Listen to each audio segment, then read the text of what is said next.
बकासूरवरती बकासूर मोहिलचा मोठा मामा बोलत असून बकासूरवरती अन्याय होत आहे. आपल्याकडे स्टे ऑर्डर असताना पण काही दादागिरी करून लोक इथं ताब्यासाठी आलेली आहे.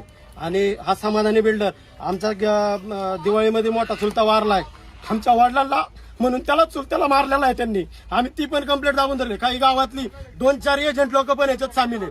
त्याला लवकरात लवकर काय असेल ते भेटावं. आज मैदानावरती बैल पाळणार नाहीये, शेवट असून पण ती आपल्याला त्रास देतात. टायमिंग अजून असून सुद्धा मुंबईवरनं बाया बोलव म्हणतात बायका, आणि लेडीज लोक बोलावं म्हणतात. लेडीजांचा उपयोग करून घेतात तिथं. सगळ्या मुंबईहून बोलावं ऐकून करा. हा समाधानी बिल्डर, यादव बिल्डर आणि गावातली अभिजित चांदेरे, अनिल चांदेरे यांच्यात पण सामील आहे याच्यात. त्यांनी तिथं खाली ऑफिस टाकून दिलेलं आहे. गरीब लोकांना ती अजिबात न्याय देऊ देत. जे मी काय सांगितलं की कोर्टात जे कागद चालू आहे, हायकोर्टात, प्रांत कोर्टात, सिव्हिल कोर्टात सगळीकडे केस चालू आहे आपली. आणि चुलता वारलेला कारणीभूती सगळी यादव समाधानी ही आहे. आताच्या त्यात वडिलांना काय झालं तर ही सगळी जबाबदार राहणार आहे.